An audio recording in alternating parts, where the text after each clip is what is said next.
Good morning and welcome to this 9th in a series of webinars delivered by Visit Scotland in conjunction with Business Gateway's DigitalBoost programme and part of a recovery package of webinars aimed at supporting tourism businesses as they look to reopen when feasible.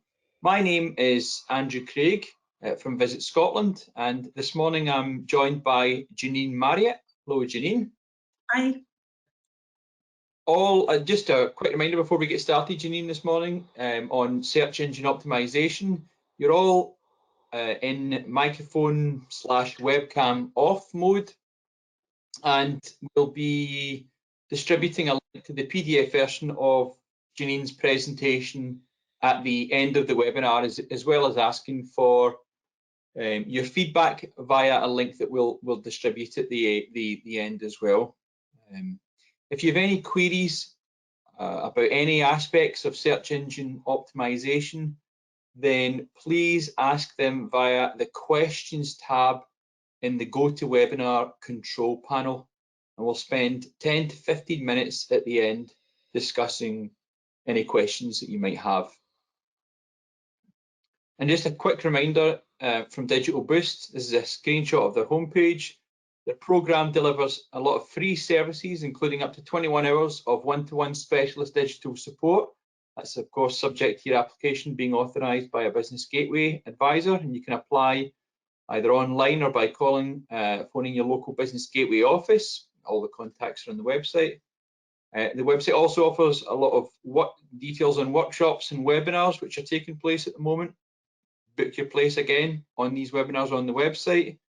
And then finally, there are a load of online guides, in fact 21 digital topics, and there's video tutorials on a further 9 digital topics. That's probably enough from me for now, so I'll now pass things over to Janine Marriott, who's here representing as usual targeting innovation and is going to lead today's session. So Janine, I'll pass things over to you now, and I'll just make sure that we can see your screen. So that should be you now. And I'll switch my webcam off.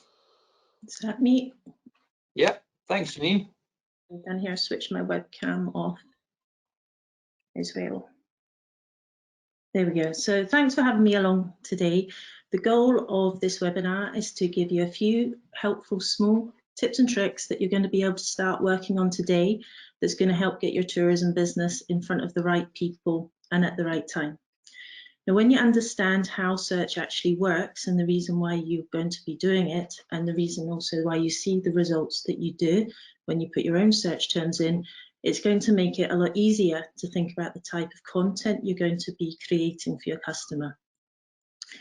So we're going to be looking at the way your customer has changed the way they search as a result of the pandemic and the changes that you need to make now to your website. We'll look at the different ways Google presents information depending on the keywords that people put in, where those results come from, and most importantly, what you can do to help increase the chances of you being shown there too. So the agenda today, what is actually SEO? Do you know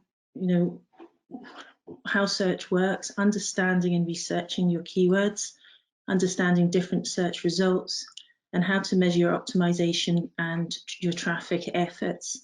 At the end, we'll have a quick chat about paid versus organic marketing, and also look at the holiday intentions of the UK consumer and how it affects the content that you produce. So Visit Scotland have got reports on their website about the new holiday intentions of UK consumer, and we'll go through those a little bit as we go through.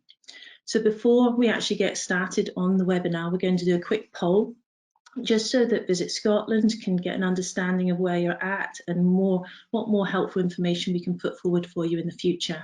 Okay, so I'll hand over to Andrew for that. The first poll is, do you know what is meant by search engine optimization? Very simple response, yes or no. And there we go, Janine, there's the results of the poll. So 93% say yes, they do, and 7% say no, they don't. So most people. Yep, the second poll this morning is simply, do you have a website? Yes or no? And as you would expect, very high numbers for yes, businesses do have a website, 91%, and 9% don't have a website, Janine. So, okay, as we'd expect. Yeah, I think that is what I would expect. I think hopefully this webinar will be able to help those that don't have a website as well. The ones that are putting it in the planning stage, they'll be able to take on board what we talk about. So that's great. Thank you. As we see, most of you actually do know what search engine optimization is. And for those that don't, it's the process of making your website easier to understand by search engines and friendlier for users. An organic search is anything that people click on that you haven't paid for. Okay, it's not an advert. So for lots of people, when they think about search engine optimization, they immediately think of it as a dark art, and it's something that's so complicated, it's something to shy away from and quite complicated and scary. And for other people, I come across sometimes it's just a case of Googling search engine optimization, sticking a few keywords in and sitting back and waiting for the results. And there's a lot of different factors, hundreds that are involved in making your website stand out in search results. And search engine optimizers like me spend a lot of time looking at these different sorts of results and every single day learning about what's new, what's changing, why it's doing it, where this information is coming from. So there's a reason why there's developers, there's a reason why there's designers, there's a reason why there's search engine optimizers. And you as a business owner cannot be all of those things too. Okay, there's a reason why you're brilliant at what you do, and there's a reason why with some aspects of it you need to ask for help.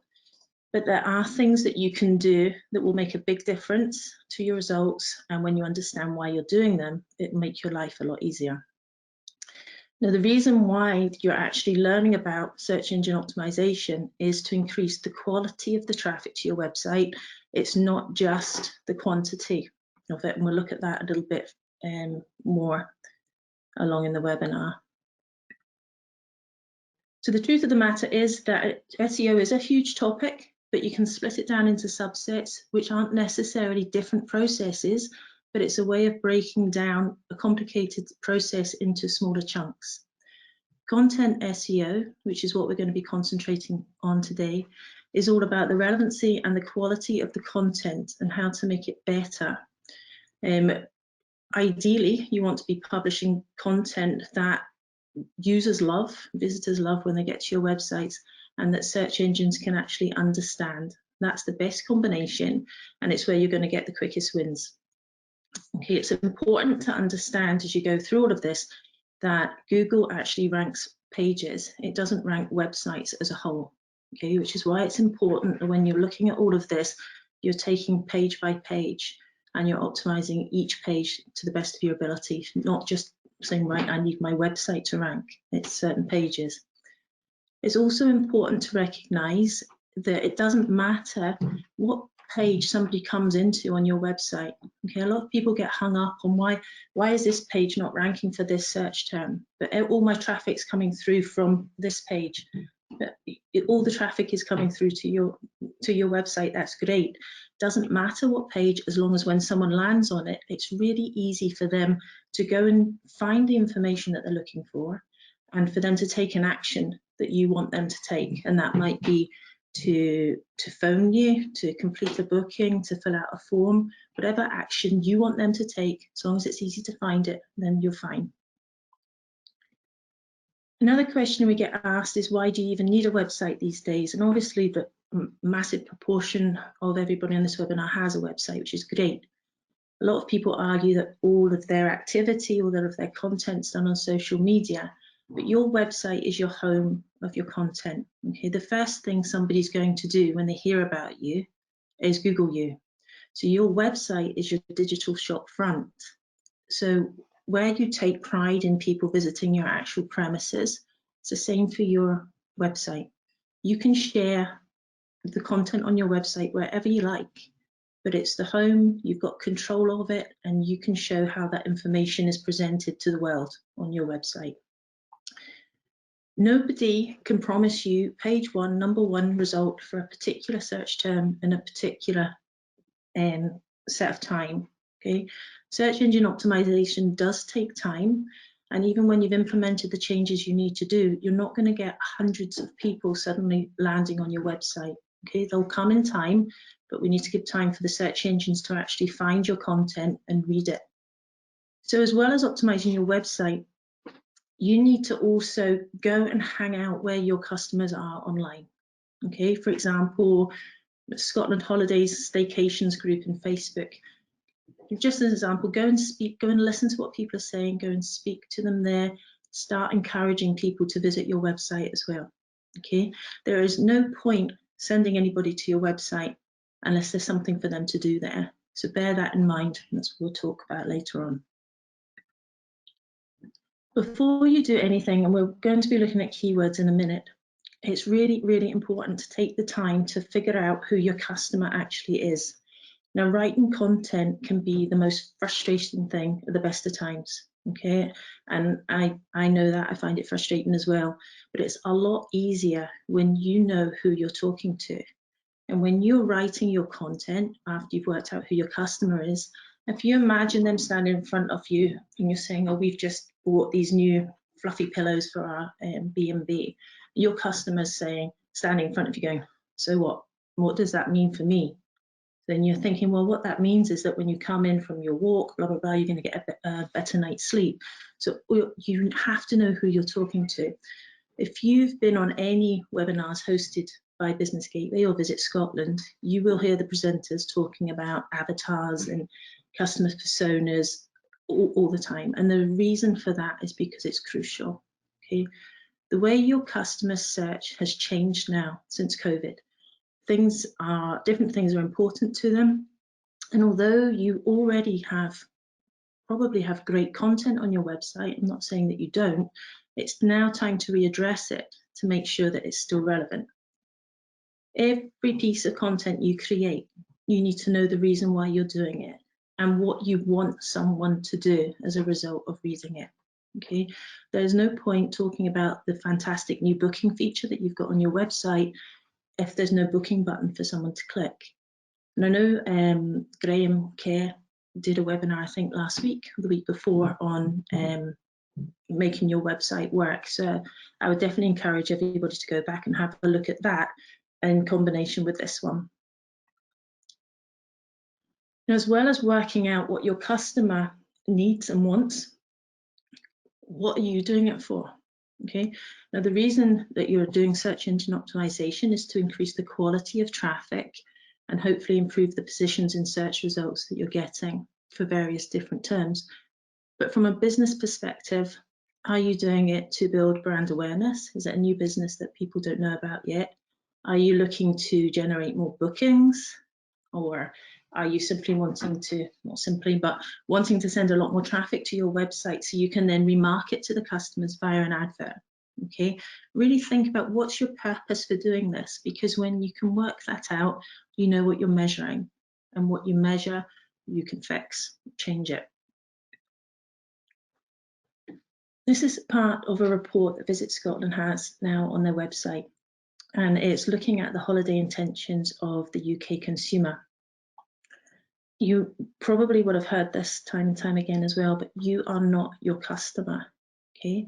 Now, you probably will fit into one of these segments, whether people's views on COVID, whether they're likely to take UK domestic breaks for either reasons that they have themselves, or we're told you're not allowed to travel, they're too frightened to travel, they can't afford to travel, or they can and they can't wait to travel. Okay, you will fit into one of those. And the natural way that you will write will probably be from your own perspective, because that's what you know the best, okay? But when you're doing that, you're potentially missing out on another 5 segments, okay? You're not writing for you. What you think does matter in normal life, of course it does, but when you have to take yourself out of your head and put it into your customer's head, and you will write in an entirely different way, and you'll be writing for these other segments as well. They don't know that you exist yet, okay? They don't care that you've got this new gadget that guarantees them a certain, I don't know, smell when they reach the room or whatever it is. They're looking for a solution to a problem. They're not looking for your brand necessarily, unless it's a repeat customer, but to encourage new people coming through to you. they don't know you. They know that they're looking for a problem, for a solution, sorry, to their problem. And that problem might be, you know, I want to take my young children with my elderly mother to a hotel, for example. So they need something something for their kids to do, something that they're guaranteed hygienic and healthy to try and protect their elderly parent. They don't know that you've got this thing that's going to do that. I'm not saying don't talk about it on your website, because that might be the difference between them making the decision to come to you or not. But just keep in mind it's the solution they're looking for. Okay. Now, whether your customers know it or not, they're going on a journey when they're starting to plan their trip. Now, as well as you know who you're talking to, you know what the way that they're thinking now and what they're looking for. And now it's time to make sure that your content is going to reach them at every different stage of their journey. Okay. Now, at different stages of their journey, they're going to be using different keywords, and they're going to be having different ways of searching. Everybody searches in a different way. Okay, some people speak into their phone, some people use a desktop. They're in different places, so different places, different gadgets, different words that they use. And with search engine optimization, it's the task is to try and get in front of those people at every stage of their journey. Okay, when they're searching in different ways, they're also going to be shown different sorts of results, because Google works on relevancy and it wants to show that customer, your potential customer, the type of information that is so relevant to them that they don't need to go anywhere else. So your customer doesn't know they're necessarily going on a journey. You do. Okay, and we need to look at the different sorts of content that they're shown. So for each segment that we saw in the previous slide, if you worked through each one and have a look and say, right, this is my customer at this stage of the journey, how will they be thinking? You know, what's important to them? What are their needs? And what do you want them to do when they come to your site? You've got two jobs to do with your search engine optimization. Okay, one is to get them on your website in the first place. And the second one is, once they're on your website, for them to look at your content, to either, you know, watch a video, see an image, read your words, and think that is exactly the business that I want to either visit or stay at or take my kids to, etc., etc. Okay, now in the next week, part 2 of the webinar series, we're looking at more, you know, where your keywords go and what point is important to try and get them to click onto your website. And today we're just looking at the types of content. Google is all about the intent and the relevancy of the search term. The main goal is to give your potential customers, as I said, one piece of information that is so relevant to them that they don't really need to think about looking elsewhere. And the biggest clue that you are going to get as a business about the type of information Google likes and thinks is relevant for a certain search query is the information that is going to give you back. So if you were to do a search for a keyword and put a keyword in that you think at the moment that somebody is likely to search for when they're looking for your business, ideally an incognito search or one of your friends or relatives to do it for you, so that Google isn't looking at your history, and you are shown a load of images, for example, then Google thinks the information that you've just put in, the type of search you've put in, what you want to see, what's relevant to you, are a load of images. Okay, you don't have images on your website, that's straight away you're going to be thinking, I'm going to get some images. If you were doing a different sort of search and it gave you a directory listing or a catalog type page, and that's not what you have on your website, then that's another idea for you to say, right, Google thinks this is relevant. Google thinks it's relevant to show this page of catalog results to me when I put in the search query, and I don't have one. So it's just looking for ideas as well. Google is going to give you a lot of hints if you know where to look for it about what the best thing is to do. So Google's rank brain is a machine learning search engine algorithm, and it's all based on intent of the keyword. Okay, so it might be you might be shown a map, an image, a video, a normal link, but do some research and have a look at what you see.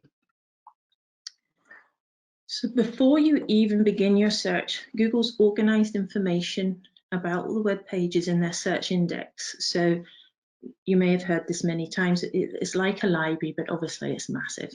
Okay. Now Google's going to follow 3 steps in order to generate results back from these web pages.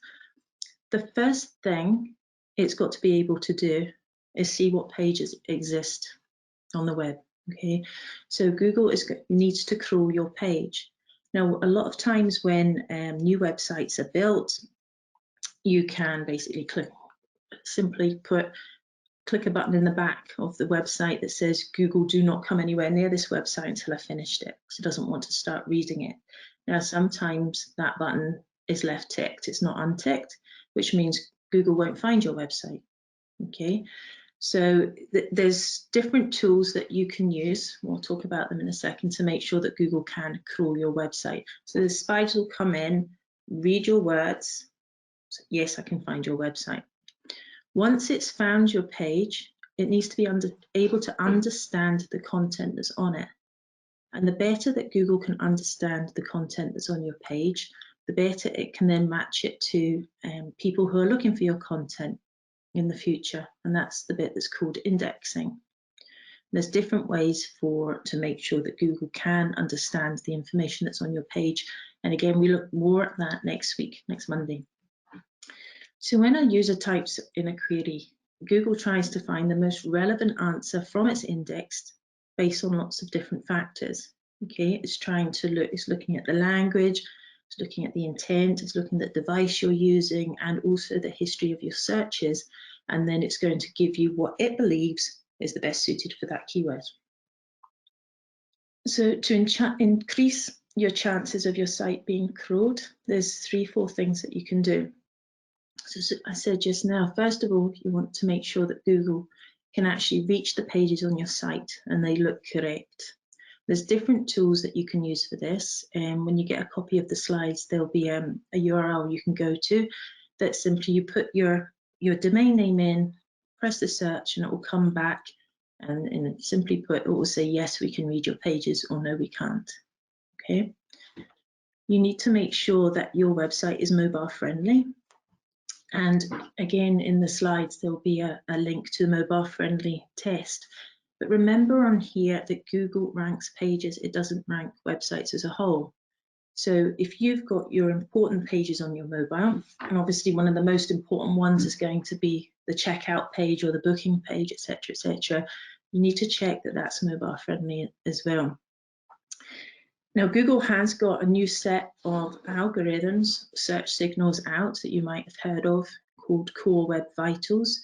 But again, simply put, we need to make sure that your mobile site is fast, as we always have been, that it's got a good user experience on it, and that it doesn't wobble when you use it. If you go onto some mobile sites, you're going to see that they shift, they wobble a little bit. You want to make sure that yours doesn't. You can get really caught up in the different tools that you can use for checking your website.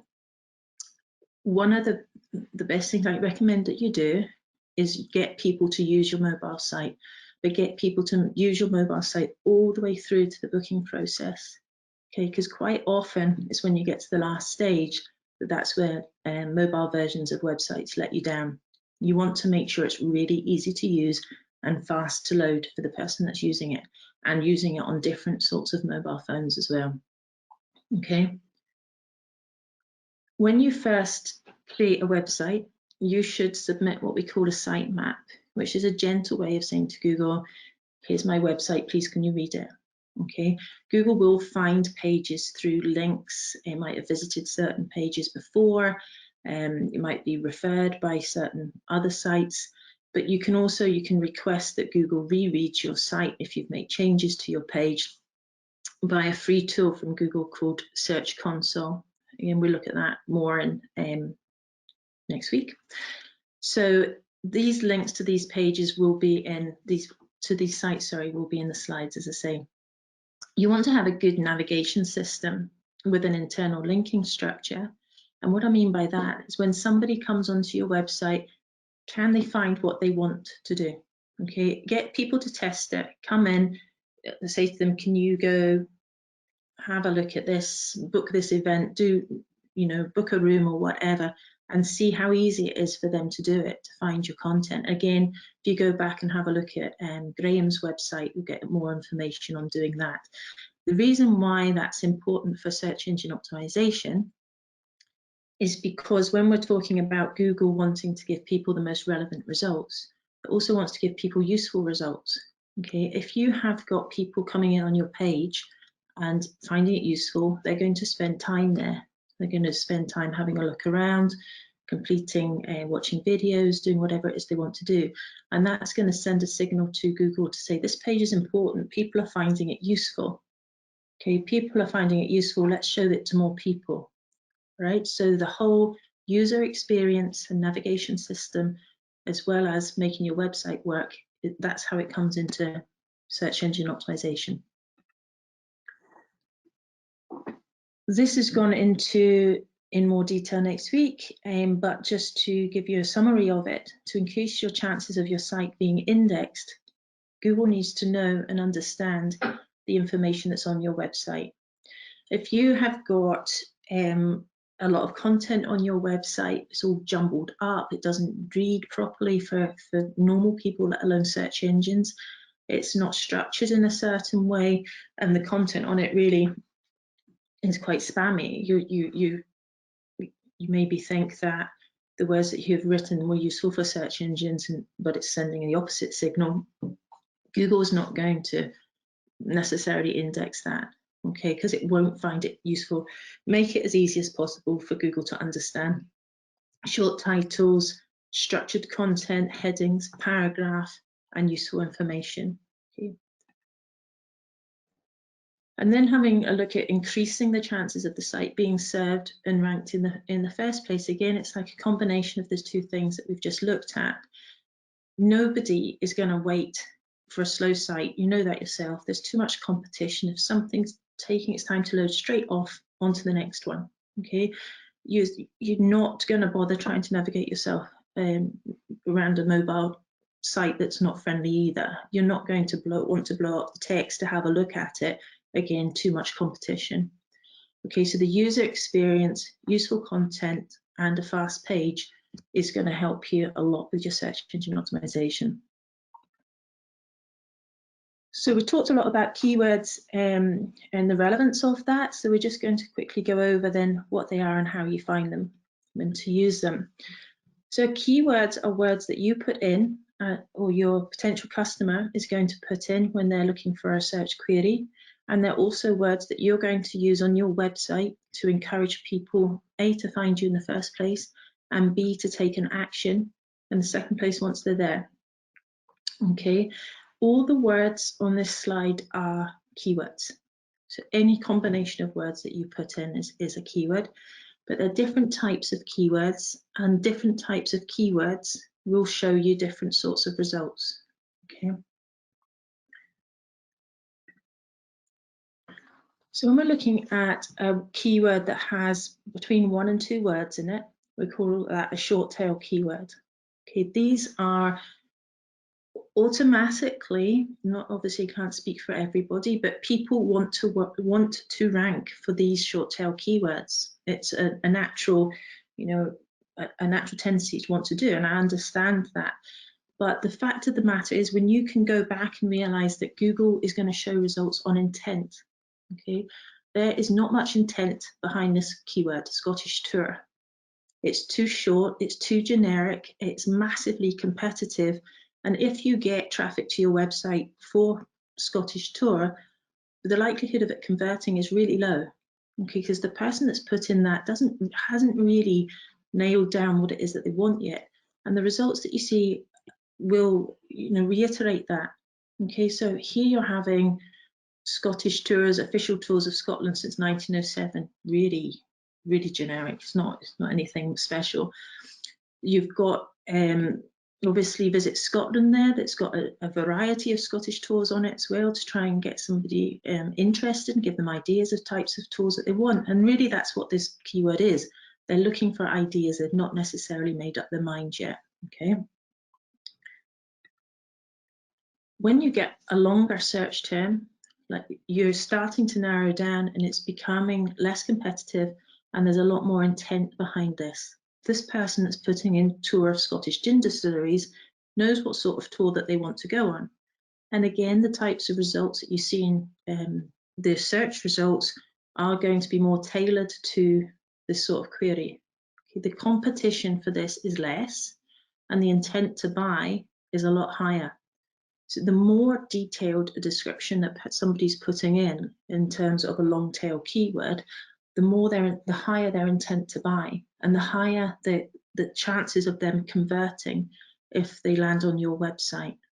Okay, so you would use these for targeted pages, specifically product type pages, or really detailed talking about your brand, your product that you're selling.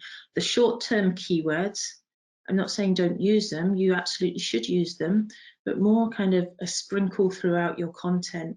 Okay, in the days gone by, we were ranking a website, you would, we want to rank for Scottish tours. Okay, well, let's put Scottish tours, Scottish tours, Scottish tours a few times at the top, sprinkle it loads of times in the paragraphs and the content. Let's make sure there's some at the bottom. And that as years gone by.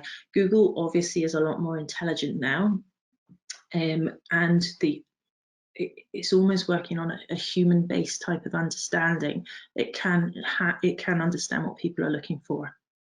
Okay, so it's not as simple as how it used to be. So a graphical representation of long tail compared to short tail keywords. So the ultimate short tail keyword, one word, tours, is really high competition. And saying on this chart as well, we're looking at high cost.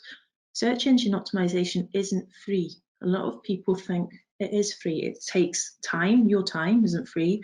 If you're paying another company to do it, it can be incredibly expensive depending on the type of keywords that you might be adamant that you want to rank for. It's going to take a long time and might never happen for you to rank for a search term such as tours.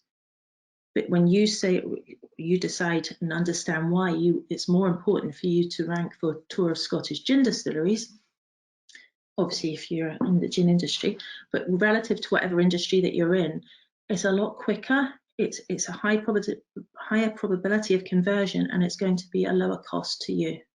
Okay. You have evergreen keywords, and these keywords it's content made of these types of keywords that is going to be around for a very long time. Okay, it's always relevant. It's historical, it's educational, it's informative, and it's perfect type of keywords for you to write in blogs posts. And to also, if you have a page and you're desperately thinking, I need to write more content for this page, using evergreen keywords is going to send traffic to your site. It's not only going to send traffic to your site, but it's inadvertently you're going to be creating content that people like to link to. Okay, we'll talk a bit more about linking further on, but the more educational, informative, interesting content that you have, people like to link to that, to share that sort of content, and it just makes for nice pieces of content on your website. Okay, and again, if you are creating content based on evergreen keywords and people come to your blog, great, as long as when they're reading it, think, oh, that's really interesting, I actually be interested in finding out more about this business and going on one of their trips or excursions or whatever. How do they do that? Make sure there is something on that blog post to say book now or contact us or whatever. Don't lose them when you've worked so hard to get them on your website in the first place. Now, this slide is showing you the results that Google thinks is relevant for when somebody puts in a product type keyword. Okay, now the images at the top are adverts. And again, bear in mind, you are not your customer. Just because you're sitting there thinking, well, I never click on ads, it doesn't mean your customers don't, okay? But the point I'm trying to make here for search engine optimization is Google thinks images are relevant. Adverts, obviously, but images are relevant for product keywords. And if you are selling memorabilia or you're selling gifts on your website, whatever, it's unlikely somebody's going to buy a gift without seeing an image of it. They want to visualize what that's going to look when somebody opens it, if you see what I mean. So again, you're looking at what's relevant and making sure you've got that content on your website. The organic results that you see underneath the ads, again, are very specific. We're looking at how is this worded? Gifts for gin lovers. Gifts for gin lovers are two different sites, but it's still talking about gin lover gift sets. So I'll be thinking, right, in my content, do I talk about gifts for gin lovers? You know, what words does Google think is relevant for what you're ranking for? Geographical keywords, local SEO is next week, but just to explain what you see here, you've got at the top of the maps, usually directory listings or review sites. Now you've got Visit Scotland there too. To the right, there's adverts again, because they're selling these gin tours as products with people looking for them near the near me types of searches. It's low search volume and it's high intent again. If somebody is looking for something near them, the intent to buy right now or order or book, whatever it is a lot higher. You're also going to see what we call the map pack, okay, which is a group of listings underneath a map. Now, these information is coming from your Google My Business pages, and underneath that, I know I've got it on the right-hand side, but there will be more organic results. Okay, 9 times out of 10 now you're going to see this people also ask section, and I'll show you how to use that to its full extent in a couple of slides time. So we've looked at, and hopefully it makes sense, the different sorts of keywords that you have and the way in which different keywords present different sorts of results. Okay, now the keyword research then is figuring out which terms is it that you're actually going to concentrate on, which terms is it that your tourists are using to find you online. And it's one of the most important elements of search engine optimization. If you don't do it, you're just kind of fumbling around in the dark. It is worth taking time to do this right. So Google's algorithm has evolved now to what we call entity-based search. So in the past, as I said, it was very much matching those keywords exactly to what you wanted to rank for. But now you need to match the intent behind the search. And what I'm meaning by entity-based search is that search engines have started understanding content like humans do. Okay, so everybody searches in different ways from different devices, and people's results are different based upon their history of their search, based on their location, and based upon the device that they're using. And once you're aware of that, it's going to make it a lot less stressful, to be honest, because people get hung up on why does that look like that there and not like that there, because it is different. It is different for people, and it's going to make it easier to understand what the right thing is to do.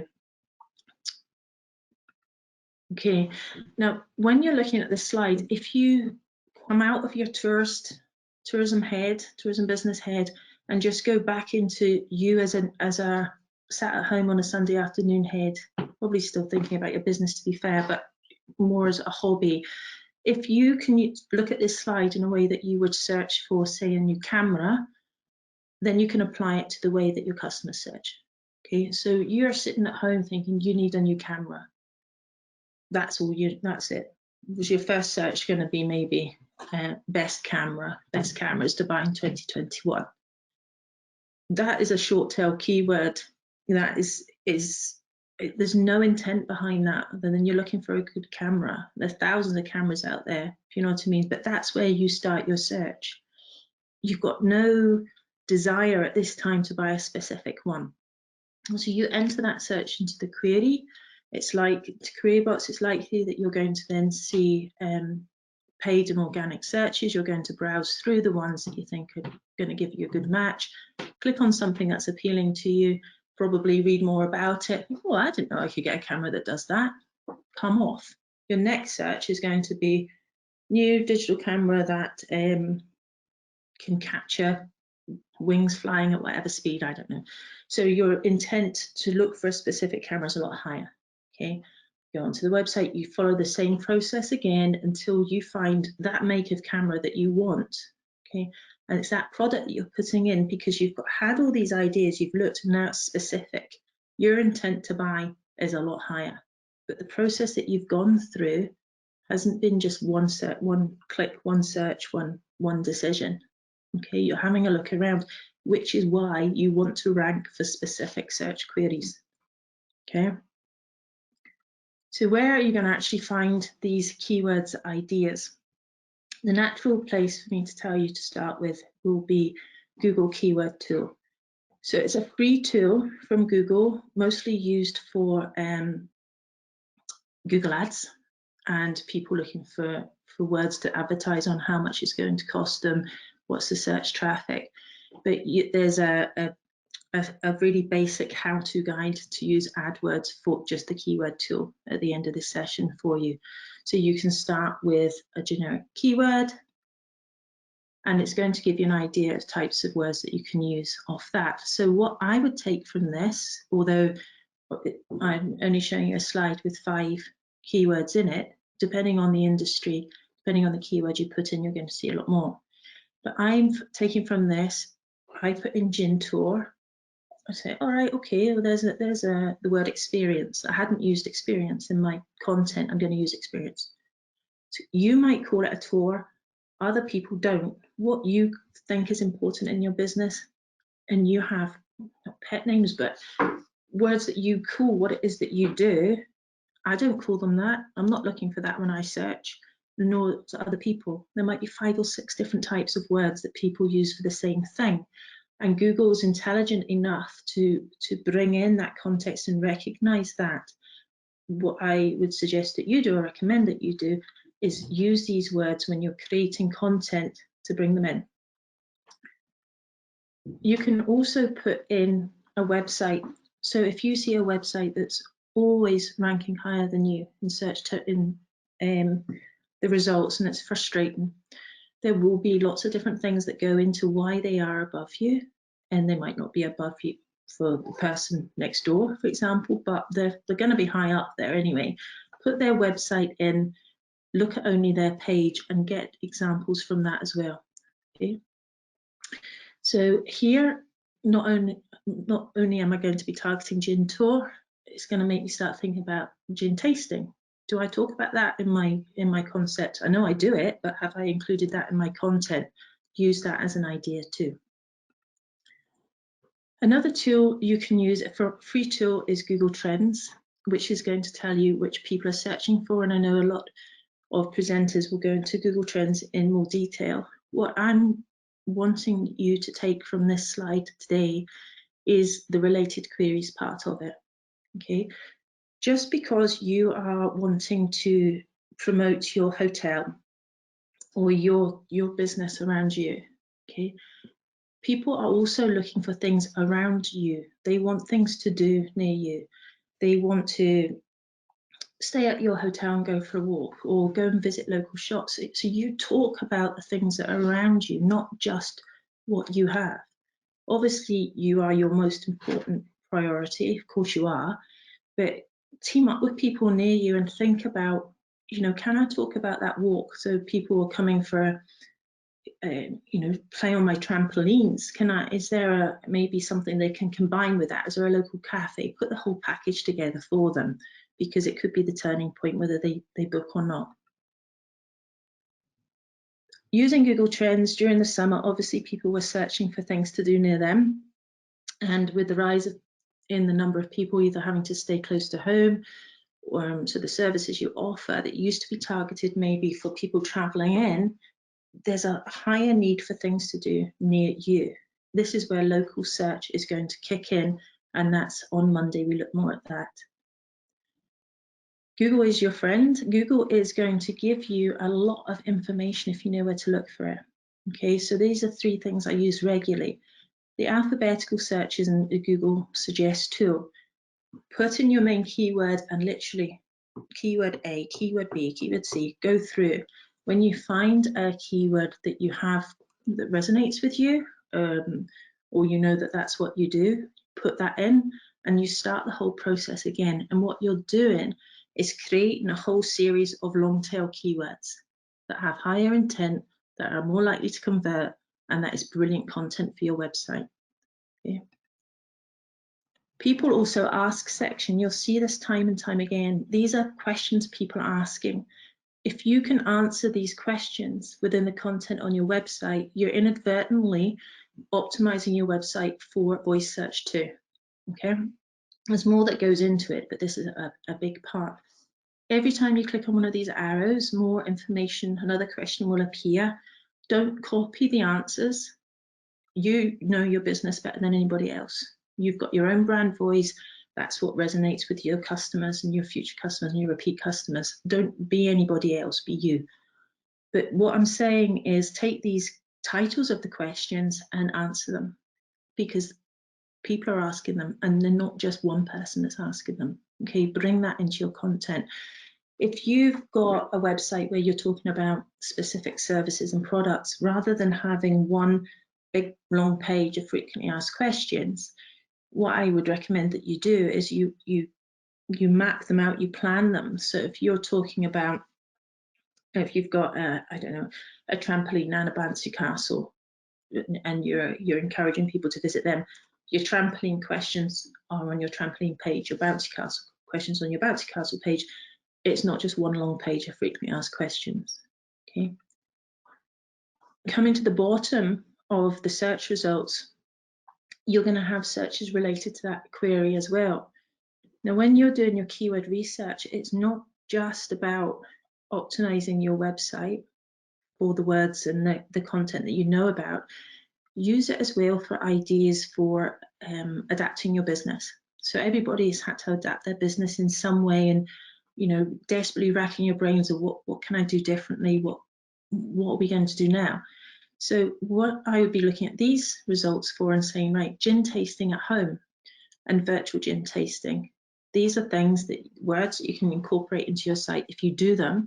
And if you don't do them, then it's maybe ideas of things, and obviously relative to industries. Totally get I'm using gin as an example, but it's all relative to different industries. These things aren't going to change, because if you go back to your customer segments, the person that used to be really, wanting to go out and do gin tasting and now maybe shy, maybe they've changed, and even when they're allowed to go out, they still would prefer, for whatever reason, to do it at home. Okay, or maybe they want to combine what it is that you can do and offer them at home now. Another example using hotels, obviously going through same process every time, but thinking a little bit differently. Hotels with good, yeah, and then you can have hotels without. It might be without children, without pets, without whatever it is. You can use this for as long and as much in-depth research as you want to, and it's well worth spending the time doing it, and it's free. Answer the Public is another free tool. You might have seen on other webinars that you can use a couple of times a day for free. Basically, everything that I've just told you to do manually, it's collated in Answer the Public, but it's not as much detail. Okay, when you are doing your own keyword research, you're getting ideas all the time, and one thing leads to another, and it's exciting when you get into the gist of it. But if that's not for you and you want some ideas quickly, then I would suggest you use Answer the Public. You put in a keyword and it generates all the questions, not all of them, a lot of questions off the back of that. Looking for synonyms for content on your website, again, just really reiterating what I've said there. We don't want to repeat the same keyword over and over and over again. People are looking for holiday, they're looking for escape, they're looking for vacation, they're looking for experience. All of these different words you can incorporate into your content. I totally understand it. The thought of writing content for a lot of people is sit there with your head in your hands, think that I can't do this. It's frustrating, it doesn't come easy. But everybody knows you know your business better than anybody else knows it. Okay, and if anybody asks you about your business, I'm pretty certain that you can talk about it, but then when you sit down and start trying to write about it and think, I need to bring these keywords in, and it's too much. Okay, so what I would recommend that you do, and I do it myself now, use an app. There's a lot of different voice recognition apps. I use one called Otter, just O-T-T-E-R. So I speak, I answer questions as if I'm speaking to somebody, and I just talk and talk and talk into this app, which transcribes it then. I can send it to my email, I can send it to Word, Google, wherever, print it out, and then I've done my keyword research, so I know, you know, what words I really want to be using. I don't know exactly when I'm sat in front of the computer where they're going to go, but when I've got my transcript, and then you go through and you rewrite it and you edit it and you read it out loud again. So you're putting your brand voice across in your content, which is so important. You're resonating with your customers because that's the way you naturally speak. And then you've gone back and then you've optimized your content with your keywords. Okay, don't try and just sit in front of a computer and do it, because it's soul destroying, to be honest. It can be. This LSI graph, and another free tool from Google. It's not a Google tool, sorry, it's another free tool. Again, just looking at different types of synonyms and semantic keywords that you can use to sprinkle through your content. If you had to choose one way of doing it, I would personally use Google to do it. Okay, and go through the alphabet and the questions people ask in related searches, if the idea of all these tools is doesn't appeal to you. A good keyword research tool is Ubersuggest. So the 7-day free trial, I think, before you get the paid version, and a link to that will be in the slides at the end as well. Basically, you can put in a keyword, a short tail keyword, and it will generate long tail keyword ideas. And it will give you, what this is going to give you above using Google is an estimated SEO difficulty score. So it estimates how much competition there is for organic search. But when you take into consideration the fact that everybody's searching in different ways, etc., it's a very it's a generic number. Okay, you want to be writing good content, long tail keywords, rather than focusing on just one short tail one, as I keep saying, but this is a good tool for more ideas. This tool is one that I use on a daily basis, and the reason that I like this one is because it will let you see the keywords that your competitors are ranking for and the ones that you're not. Okay, so you can put in your domain name and then put in 2 of your competitors' name, and it will give you a spreadsheet where it will give you all the keywords that everybody's ranking for. This website's ranking for 3, this one's ranking for 2, and you're missing out on these ones. So there is a paid version of the tool, but you do get a 30-day free trial. So if you're clever, well, not clever, if you can set yourself a couple of days aside to do your keyword research and go through, they have fantastic training on this tool. You can really do a lot of keywords research within your 30-day trial. Okay. Now, seeing where measuring your organic traffic and the keywords that you're already ranking for, because there will be keywords that you are already ranking for your site. You might be on page 8, right, or you might be on page 1, but there will be keywords that are generating your website to show. Okay. Now, a lot of people will have heard of Google Analytics, and this is the obvious place to go for information on how people are behaving on your website, where they're coming from, what they're doing, what actions they're taking.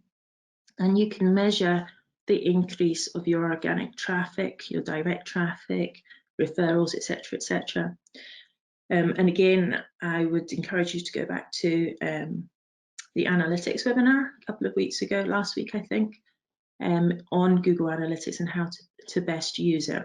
Okay, now, Analytics is a program, again, in its own right, and it's easy to get feel a little bit overwhelmed when you first go into it, you don't have to use every single part of it to get the information that we want for this purpose. Okay. When you click on organic traffic in analytics, any blue link that you click on in analytics is going to take you further and further into the platform.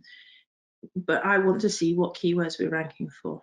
Now, when you click on organic traffic, organic search, you will get a list of keywords that might have shown up twice or 3 times, but you will get an overwhelming amount of this, where it's like not provided, which is not that helpful, to be honest. But what you can do is get this information from a tool called Search Console. Now, in Search Console, again, it is a free tool from Google. Okay, so analytics and Search Console working together is fantastic. If you want to just look purely at keywords, then just concentrate on Search Console for now.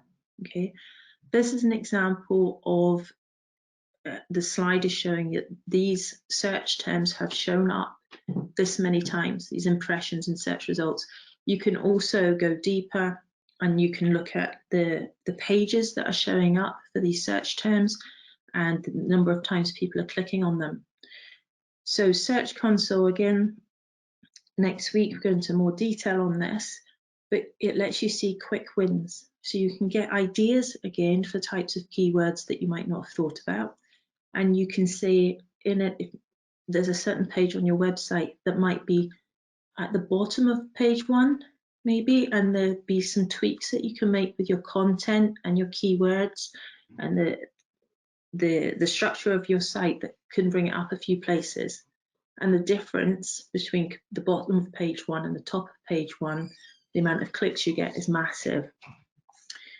Bear in mind though, because of the way you know yourself, when you go into search and you see ads, and then you see maps, and then you see videos and images, and the standard organic results are going further and further down. Okay, so it's harder to say, right, I'm on page 1, number 1.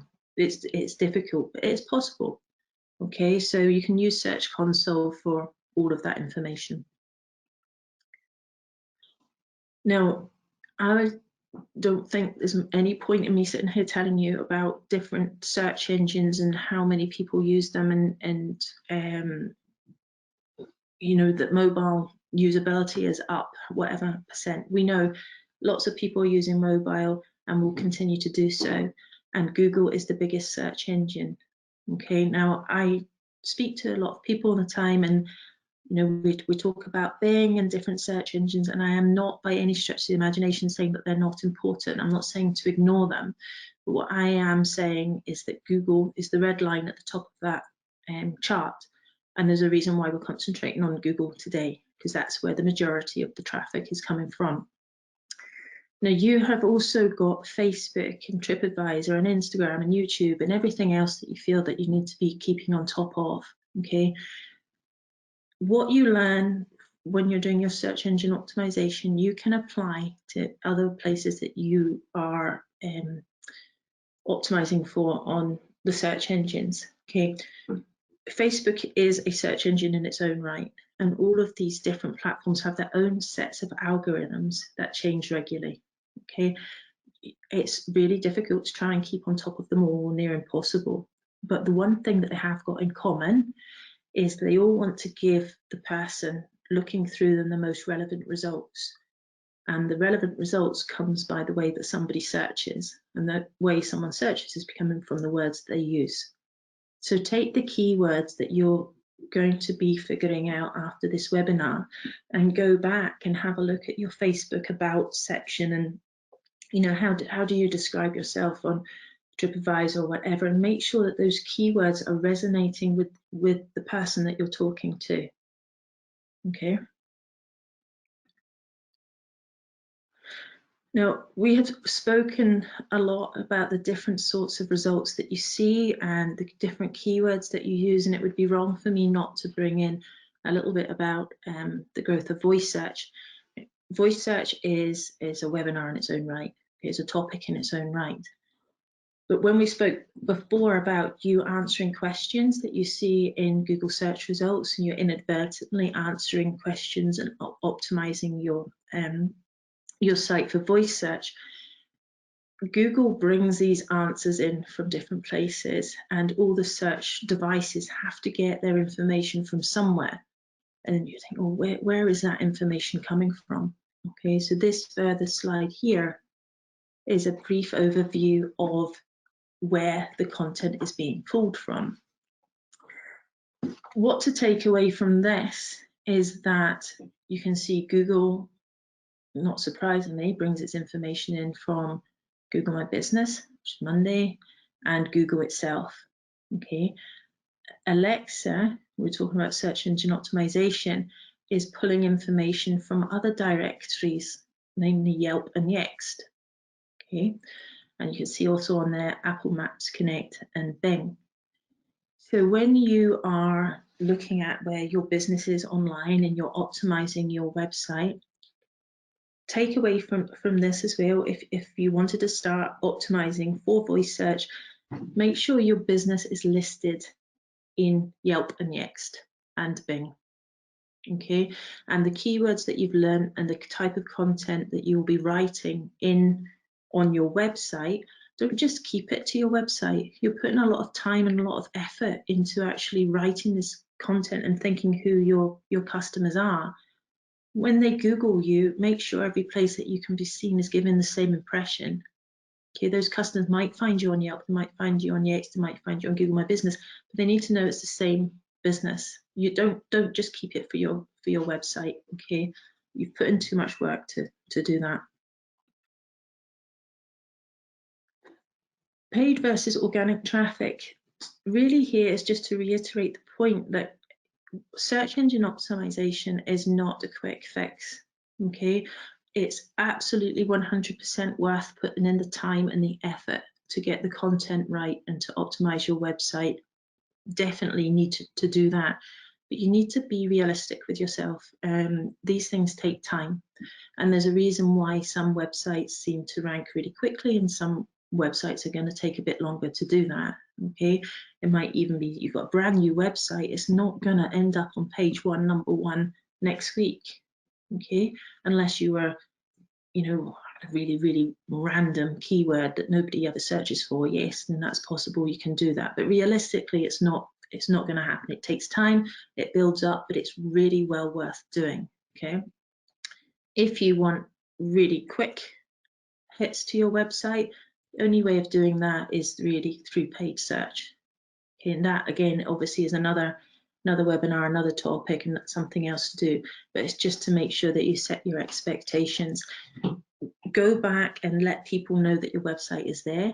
As I say, in your social media channels, talk about your website, listen to what people are asking in these forums and in these groups, because going back to answering what content are you going to put on your website, content that people want to know about. Okay, people are looking for recommendations for blah blah blah. If you've got that, talk about it on your website, get ideas from where your customers actually are online. Okay,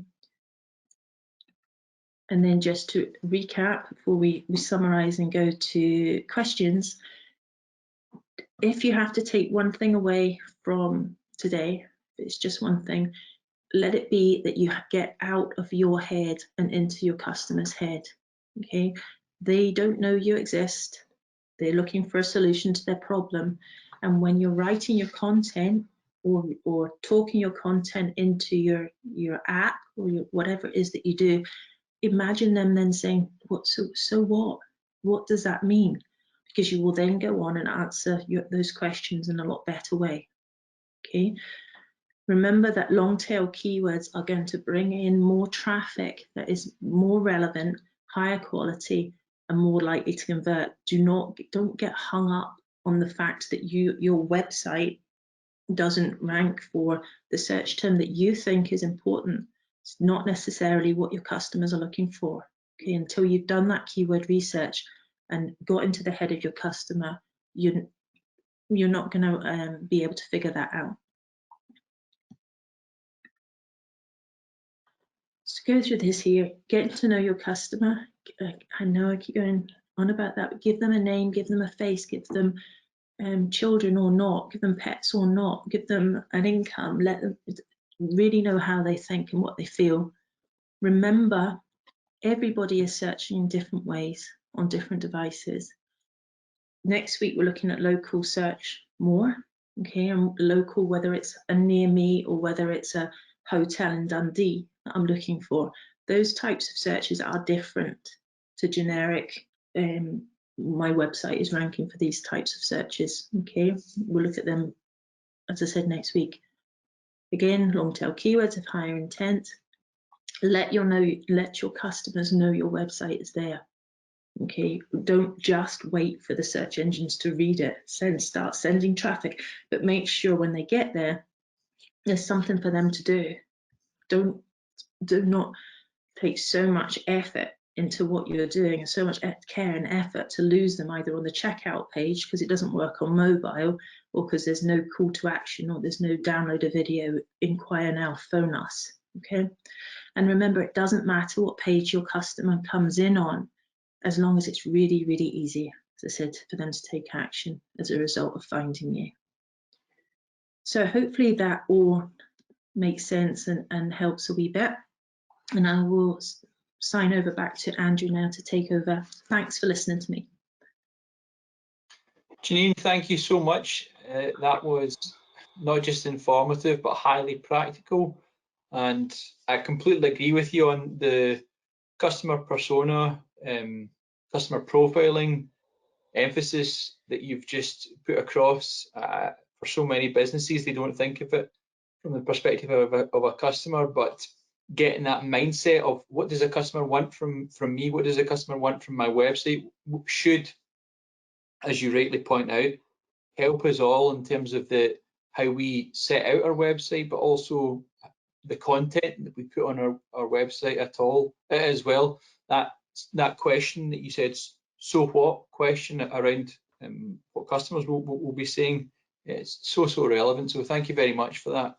There's a few things that I'd like to share with you at the moment before we just move on to some questions. Just a few bits and pieces of information that I'd like to share, and I'll just bring my screen up.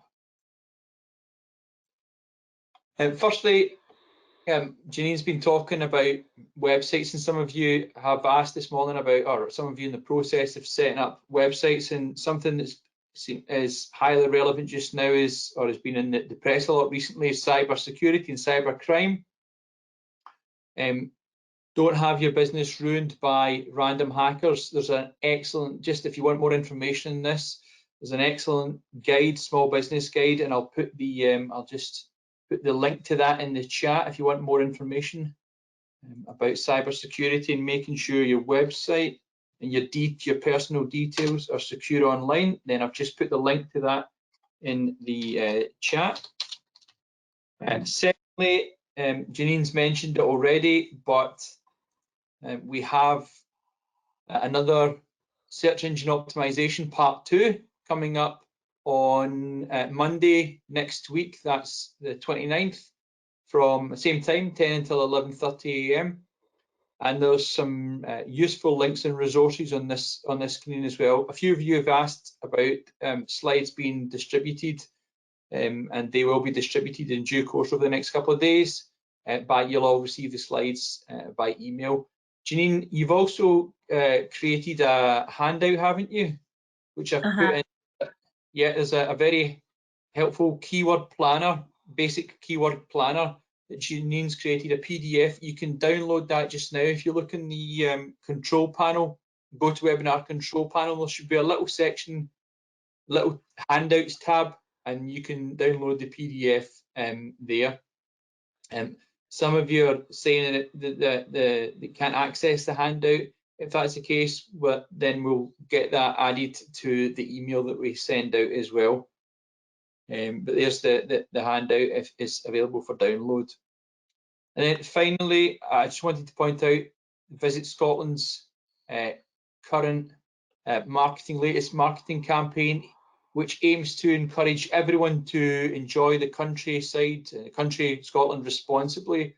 It's under the broad banner of Scotland, yours to enjoy. Perhaps you've seen some of there's a couple of videos on YouTube, a full 90-second video and a shorter 30-second edit. If you haven't, have a look at them.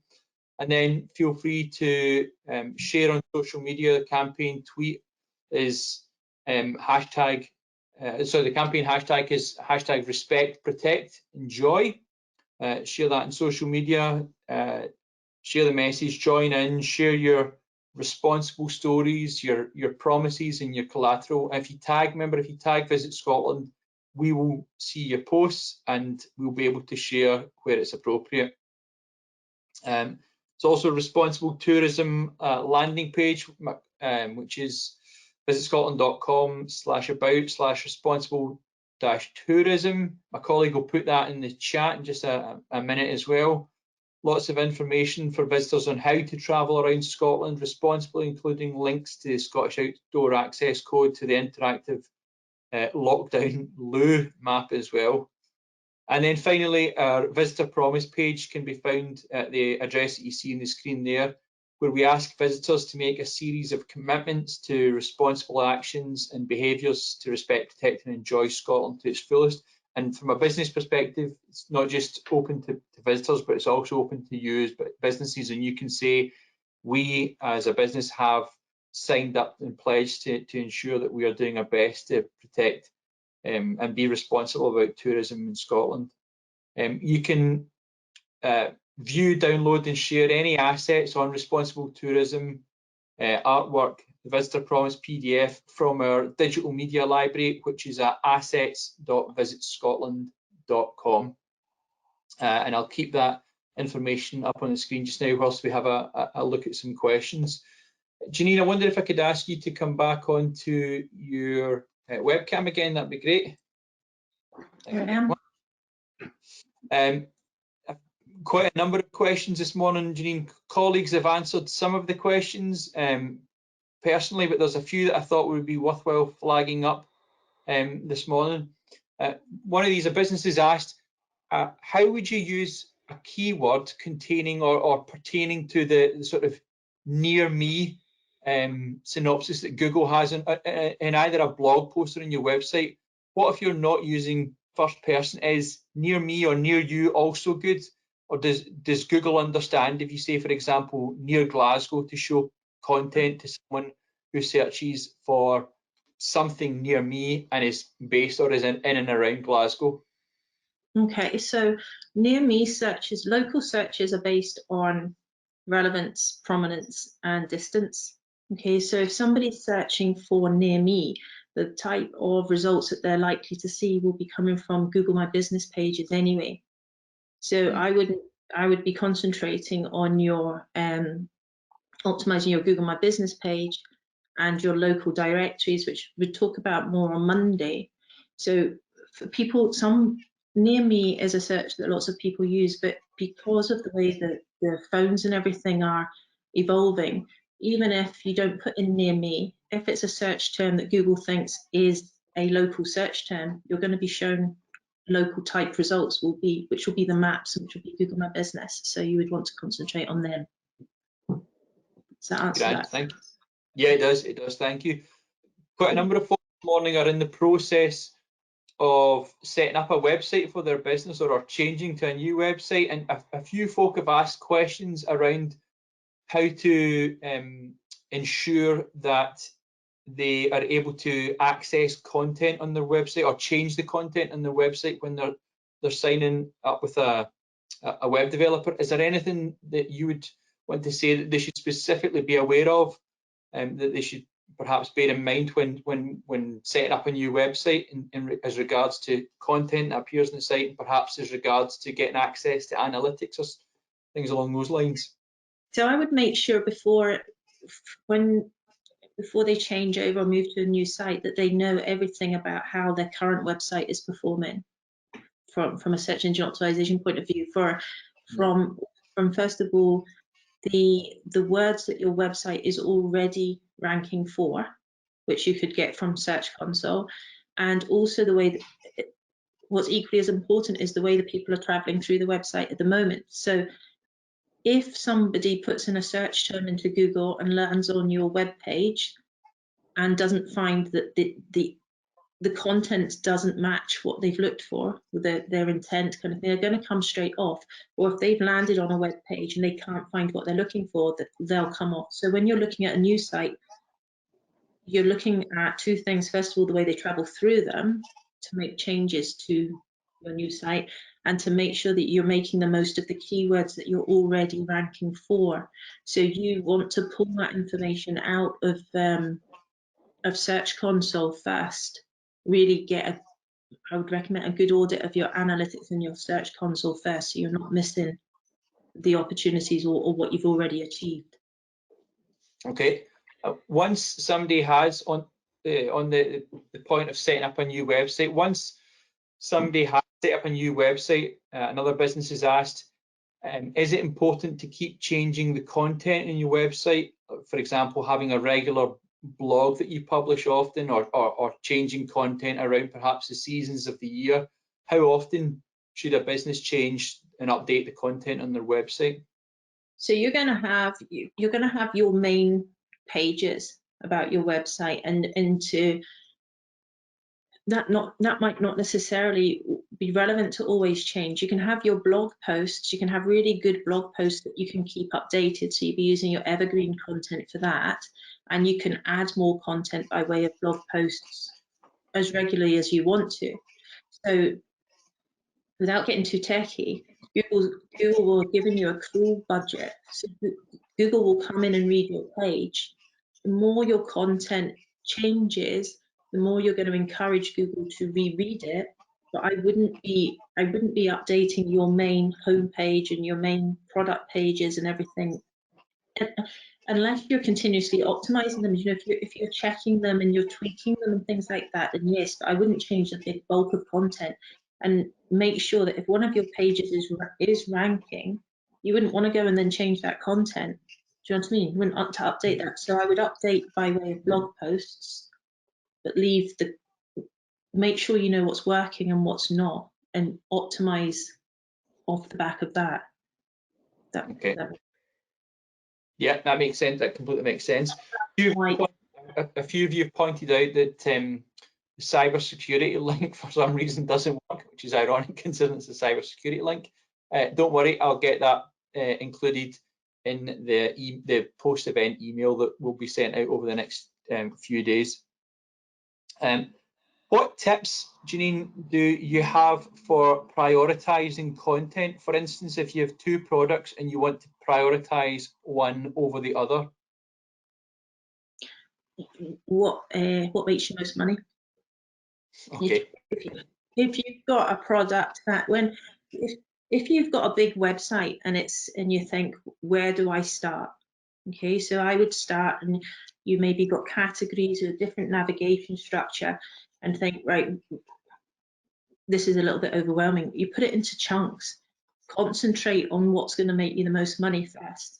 You know, the highest priority for your business is the one that you want to work.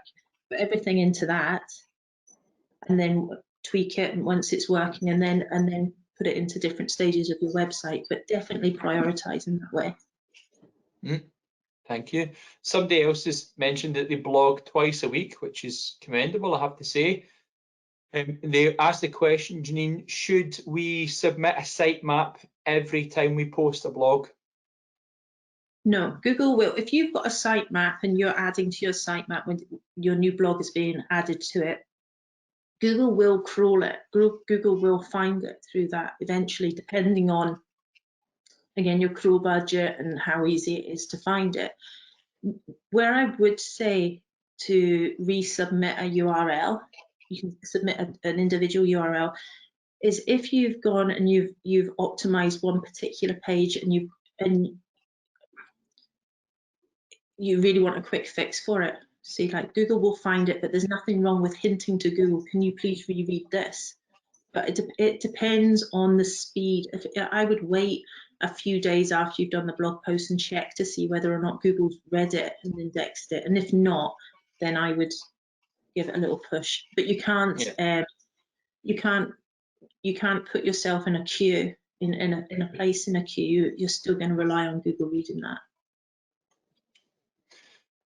Someone else has asked a question around the difficulty of, especially for accommodation businesses, of appearing at the top of search rankings when faced with competition from the likes of large OTAs such as Booking.com, Expedia and Airbnb. That is correct. They have a heck of a lot more financial clout than a small business would have. But what I would say is you can use them to your advantage. And what we've found is a significant number of visitors to OTA websites will find a business listing on, for example, Booking.com, and will then, if they like what they see on Booking.com, will then Google that business and then to try and find a website or to try and find out a bit more information about that particular business. So ensure that, I would say, if you're on OTA websites, ensure that your information there, perhaps not SEO, but ensure that your information there is as attractive and as relevant and as up to date as possible to entice people into thinking, oh, I'd like to find out a bit more about that business. I'll have a little Google search for them. Do you know, can I put a bit in there as well? Yes. See, I 100% agree with what you're saying, and I think when we spoke in the webinar, people have got two jobs. One is to get them on the website in the first place. The second one is to convince them to convert. So using Booking.com as like to your advantage, so they found you on there, and then they're going to come up and they're going to Google you. Once they're onto that, they've done that part of the job for you. They've got someone to come and land on your website.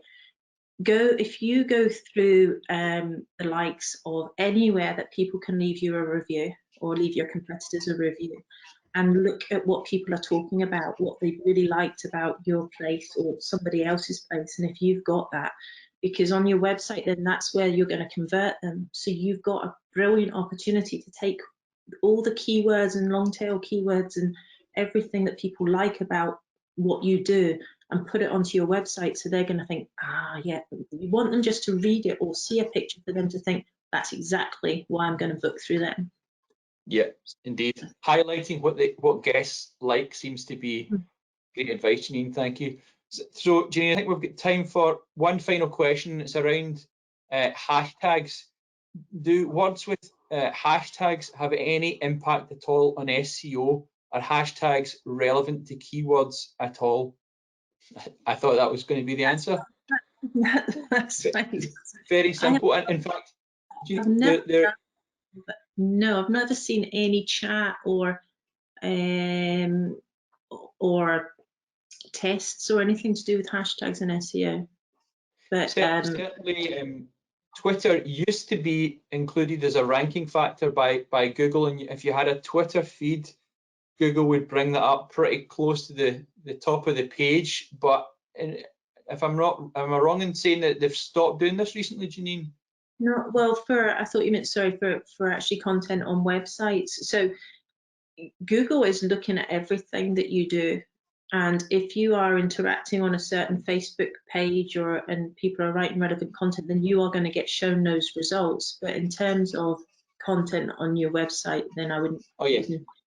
Hashtags on Facebook changes all the time, and people were using hashtags on Facebook all the time, and then recently something changed on that as well. I'm not a Facebook expert by any stretch of the imagination, so I'd be wrong to say this number of hashtags and that number of hashtags. I don't know those statistics, but I don't know for content on websites, no.